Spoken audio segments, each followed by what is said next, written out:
One of the biggest questions that I get asked by other drummers is, what separates a professional drummer from an amateur drummer? And two of the big things that I believe that separates a professional from an amateur is that kind of going together is when you play, being able to articulate what you're playing. And what I mean by that is that sometimes we have ideas of what we want to play, but it doesn't necessarily come out through the kit. Let me just give you one example of this, and I'm going to use ghost notes to kind of demonstrate what I'm talking about. Now, most of us know our ghost notes as, you know, we play, we just have a little bit of a dynamic thing that happens in the snare.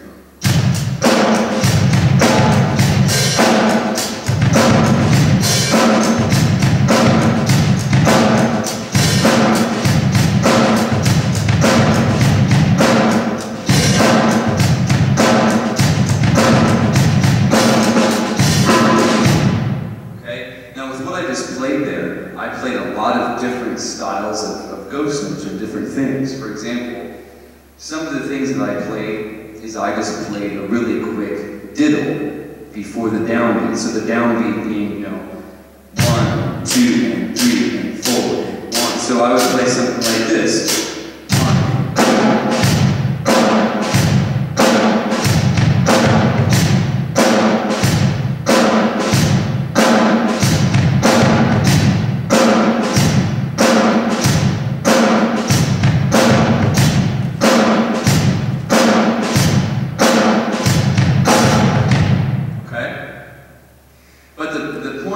Is that when I'm playing, I know when my idea comes along, and that's what I'm intending to play.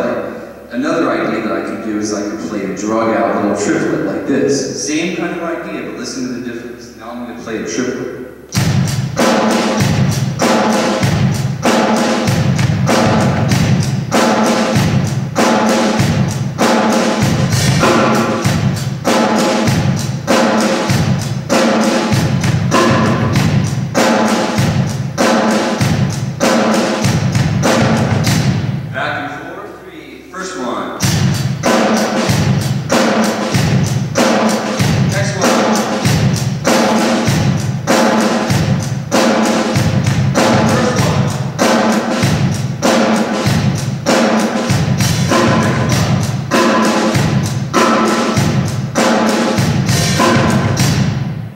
So just the slightest difference of where I decide to place those notes can change the complexion of my sound. Now, how do you get better at doing something like this? Record yourself. If you record yourself, you pretty much, especially when you just get done playing, you kind of have an idea of what you're trying to play usually, right? I mean, you just get done playing, and you usually know what fill you were trying to do or what rhythm or beat you were playing. If you record yourself, you can listen back and you can say to yourself, is that what I intended to play or not? And if it wasn't, then you figure out why. Why wasn't it? Was I a beat too late? Was I a beat too early? And I really believe if we record ourselves more often, we're able to hear if we're actually articulating our ideas. Another thing is what I call going around the turns, okay? This is the idea behind going around the turns. How many times have we all heard this happen where the beat was playing, maybe there was people on the dance floor, we're just playing with our band, and it sounds really groovy, and then the fill comes in, and everybody stepping all over one another, and so it goes like this.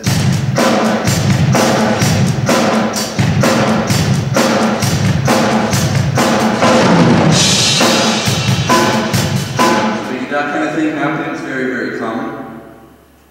Well, the way that you eliminate that is first of all, you stay rooted in the quarter note. So whenever I'm playing, I'm always feeling like 1, 2, 3, 4, 1, 2. So even when I'm playing fill, if I'm going around that turn, getting ready to win the big chorus, I'm still hearing like 2,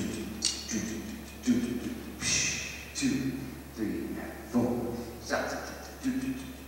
So I'm really emphasizing that downbeat, and that's what allows me to stay connected with that groove. So my idea is this, is that practice some of your fill ideas while doing that, and the first one would just be simple but effective.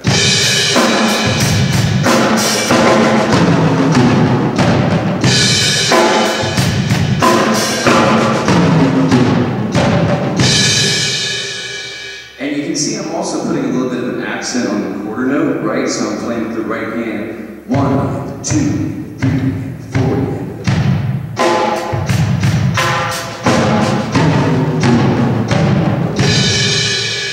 And I still practice this sometimes with a click track because this is what keeps everything together. Now, once you initially start out with that, and then you want to get a little bit more advanced with that idea, remember the idea here is not to play the coolest fill in the planet. The idea here is to stay in a really good groove with a really good pulse. So then you start to mix it up a little bit. You go from this.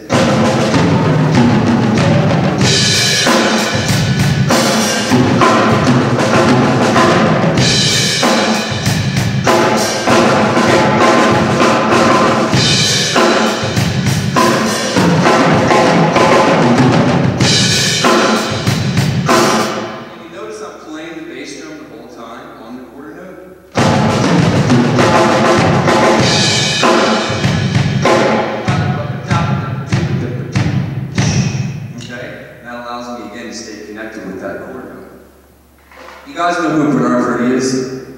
Anybody? If you don't know who Bernard Purdie is, go check out Bernard Purdie. He's basically one of the funkiest guys of all time. Bernard Purdie's played with everybody from Aretha Franklin, a lot of Steely Dan hits. But Bernard Purdie tells a story. He's so funky, and he tells a story about when he was a kid and he was growing up. He lived near train tracks, and he used to always hear that subdivision of the train. He would hear the train coming down the track going chaka chaka chaka chaka chaka chaka chaka. So when I'm playing, a lot of times I'm hearing that train coming down the track. Even if I'm playing boom, what I'm hearing to help me fill in those gaps is chaka chaka chaka chaka chaka chaka. Does that make sense? So I'm subdividing that. And if you want to take it. Another idea. Take your metronome, right? I'm just going to tap in that tempo quick.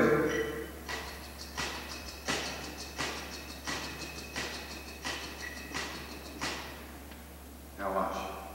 You have your metronome. You start off with it on quarter notes. I just tapped in that tempo. Notes kind of faint, but quietly. So now, instead of playing with that,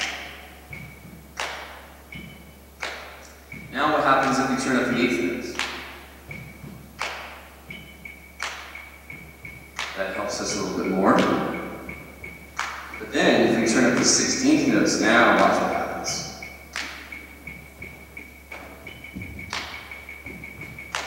Chugga, chugga, chugga, chugga, right?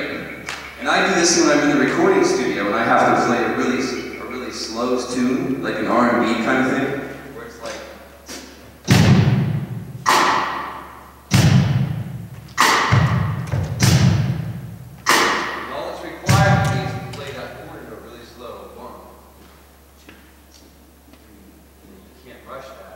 You guys might also see I'm going with my left foot. You see it out there? I'm also using this as an ear, so in between, I'm also using my foot like this on the upbeats. You can't hear it though when it's being recorded because I'm just doing it on the ear. So I'm playing.